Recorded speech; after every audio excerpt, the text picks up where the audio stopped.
कामचोर देवरानी। एक बार की बात है, सुषमा अपने पूरे परिवार के साथ खुशी खुशी मोहन नगर में रहती थी। उसकी दो बहुएं थी, पल्लवी और शिवानी। एक दिन दोनों बहुएं रसोई में काम कर रही होती है कि तभी उनकी सास सुषमा उन्हें बुलाती है। अरे बहू, जरा इधर तो आना। शिवानी, जरा जाकर देखना सासू माँ क्या कह रही हैं। दीदी आप ही देख लो ना जाकर, आपको भी तो सुनाई दे रहा है। अरे मैं आटा गूंद रही हूँ ना, तुम चली जाओ। हाँ तो मैं भी तो सब्जी काट रही हूँ ना दीदी। अरे बहू, जल्दी आओ। वो ये तो जाएगी नहीं, मैं ही जाकर देखती हूँ कि क्या करना है। पल्लवी सुषमा के कमरे में जाती है। जी मम्मी जी, क्या हुआ? शाम को घर पर कुछ मेहमान आने वाले हैं, तो तुम अच्छा सा खाना बना लेना बहू। ठीक है मम्मी जी, आप बता दीजिए क्या क्या बनाना है और कितने लोग आ रहे हैं। सुनील की मौसी जी और उनका पूरा परिवार आ रहा है। कुल मिलाकर 3 लोग और हमें मिलाकर हुए 9 लोग। तो अभी से ही तैयारी करना शुरू कर दो। और हाँ, घर की सफाई भी कर देना, हाँ, अच्छे से। जी मम्मी जी, सब काम हो जाएगा, आप चिंता मत कीजिए। पल्लवी शिवानी को घर में मेहमान आने वाले हैं इसके बारे में बताती है। क्या? 9 लोगों का खाना बनाना होगा, घर की सफाई करनी है? बाप रे! सासू माँ ने तो हमें घर की नौकरानी ही समझ कर रखा है।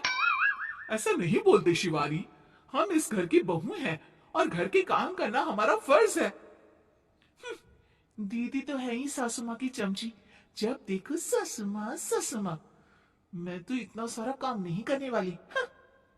शिवानी कपड़े लेकर गमला साफ कर रही होती है और चक्कर आने का नाटक करने लगती है। मेरा सिर चकरा रहा है। तभी वहां पल्लवी और सासू माँ जाते हैं। अरे बहू, क्या हो गया तुम्हें? मम्मी जी, बहुत तेज सर में दर्द हो रहा है। आ, तुम एक काम करो शिवानी, आराम कर लो। नहीं नहीं दीदी, घर में मेहमान आने वाले हैं, मुझे आपकी मदद करनी चाहिए।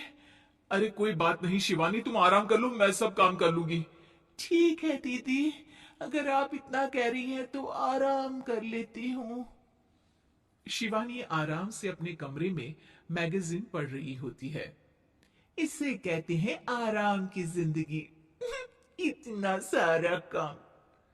चलो सारा काम खत्म हो गया, शिवानी को देख आती हूँ। शिवानी अपने कमरे में ईयरफोन में गाने सुनते सुनते सो जाती है और उसके साइड में मैगजीन भी रखी होती है। पल्लवी वहां आ जाती है और वो सब देखती है। ओहो, तो मतलब सब काम चोरी का बहाना था। अभी बताती हूँ इसको। घर का सारा काम मुझे करना पड़ा और ये महारानी यहाँ मैगजीन पढ़ रही है, गाने सुन रही है। पल्लवी रसोई से एक प्लेट और चम्मच लेकर आती है और शिवानी को थाली बजाकर उठाने लगती है। शिवानी अचानक से उठती है। उठ गई महारानी, गाने भी सुन लिए, मैगजीन भी पढ़ ली। तुम तो बहुत बड़ी झूठी निकली शिवानी। तुमने सर दर्द का बहाना बनाया ताकि काम करने से बच सको। हाँ बनाया बहाना, तो क्या करती, इतने सारे काम करती। मुझे कोई शौक नहीं है चापलूसी का। क्या? चापलूसी? तुम्हें लगता है कि मैं सारे काम चापलूसी के लिए कर रही हूं? और नहीं तो क्या। तभी वहां सासू माँ आ जाती हैं। अरे बहू, वो लोग बस आने ही वाले हैं, तुम तैयारियां कर लो। जी सासू माँ, तुझे तो मैं बाद में देखती हूँ। सब खाना खाने बैठते हैं और खाना शुरू करते हैं। तभी सुनील की मौसी बोलती है। वाह भाई वाह, खाना तो बहुत ही अच्छा बना है सुषमा जी, एक एक चीज में क्या स्वाद है। ये सुनकर शिवानी मुंह बना लेती है। उसे अपनी जेठानी की इतनी तारीफ रास नहीं आती। आपकी बहुएं तो बहुत ही अच्छा खाना बनाती हैं। हाँ, बनाती तो दोनों ही अच्छा है, पर आज ना ये सारा खाना बड़ी बहू ने बनाया है। छोटी बहू की तबीयत ठीक नहीं थी, सो इसलिए। मानना पड़ेगा सुषमा जी, आपकी बड़ी बहू तो बहुत ही गुणवान है। पल्लवी की तारीफ सुनकर शिवानी को जलन होती है, पल्लवी ये सुनकर खुश हो जाती है और शिवानी की तरफ देखकर उसे चिढ़ाती है। कुछ देर बाद मेहमानों के जाने का वक्त हो जाता है। मौसी जी सबके लिए उपहार लाई होती है, वो सबको शगुन के पैसे देती है और अंत में पल्लवी के पास आती है। तुम्हारे लिए शगुन का लिफाफा तो है ही, पर बहू तुम्हें एक और उपहार भी मिलेगा इतना अच्छा खाना बनाने के लिए। मौसी अपने सोने की कंगन निकालकर पल्लवी को पहना देती है। ये लो, ये मेरे मनपसंद कंगन है, अब से ये तुम्हारे हुए। धन्यवाद मौसी जी। ये देखकर शिवानी तो पूरी तरह से जल जाती है और गुस्से से रसोई में चली जाती है।